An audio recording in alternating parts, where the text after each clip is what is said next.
Music theory starts with a line. Now this line is a time line. So time goes along there. Now, usually when you have a timeline, you want to say what the units are. So, we could say that this line is 1 second long, or 1 day long. But in music theory, we don't do that. In music theory, we just say that this line is 1 long. So, we write that with this little blob. And we call this blob a whole note. But what's really important to notice is that it's not a whole of anything.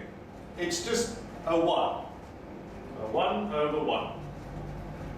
It's not 1 bar or 1 minute or 1 second or anything. It's just 1. So when we want to divide the line into halves, we can say that these are half notes. And if we want to divide that again, we can call them quarter notes. And the next one will be eighth notes. So, there. So, eighth notes, and we can also draw them like this, or like this. But eighth notes makes 1 whole note. So that's fairly straightforward. But people often do get confused by this whole word, and they'll ask a whole what is it? So to avoid that whole confusion, it may be better to use the British naming convention. Now, in music, things have different names all the time. So it's just important to have a common language to speak. So, instead of calling this thing a whole note, we can call it a semi-breve. Now, this is quite a strange name, but if you just think of it as being half short. Now at this point you're probably quite confused. Why would we call this a half short? Well, if that's a half short, 2 half shorts makes 1 short. So this note is called a breve. But if that's short, we must have something that's long, surely. So 2 breves, let me just erase that, makes 1 longer, or like that, which is a longer. You don't see longers very often these days, but technically that's what they are.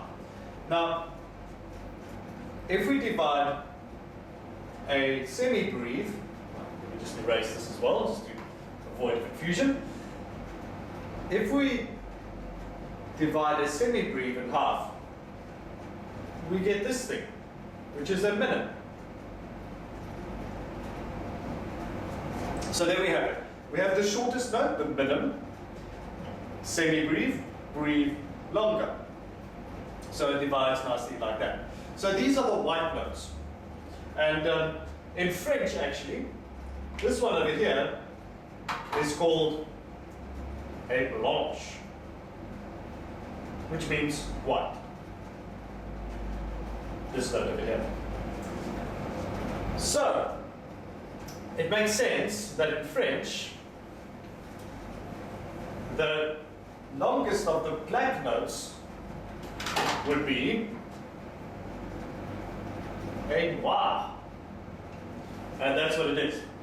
But we're not going to use French naming convention. We'll keep with the British and call this a crotchet.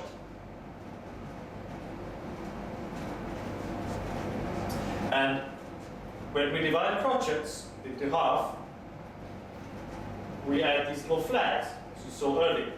And these are called quavers. And then if we, well, I should say quaver, just to keep it consistent. And then if we divide that in half, we get semiquavers.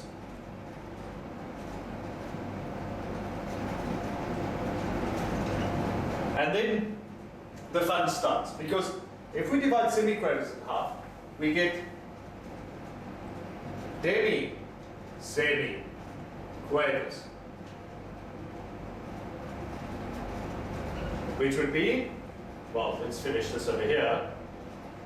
We'll just draw it like that. And if we divide that in half, take this over here, divide it in half, we get two of these things, which are demi-semiquavers. If we divide the demi-semiquavers in half again, we get, let's do it like this. I'm just going to cut off the line there, so it doesn't cause confusion. In fact, I'm going to erase all of this. So if we add an extra line, we get demi-semiquavers. And if we added another line, we would get semi-semiquavers, which you'd be surprised actually comes up more frequently than what we think in music. But still, the name doesn't. Because usually one would just call these 1/128. So, let me just draw out the whole thing here at double speed so you can see.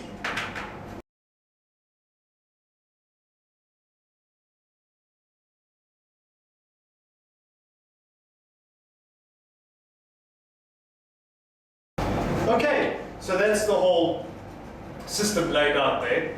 Now, of course, we can carry on going down here by adding extra lines. And as I mentioned, we would get the demi-semiquaver, or the 1/64th.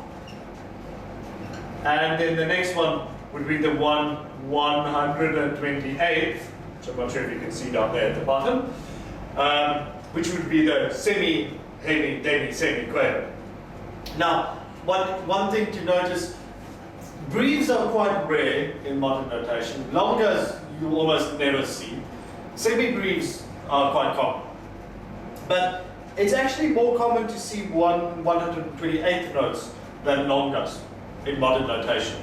But in principle, you could carry this on going as long as you like and as small as you like.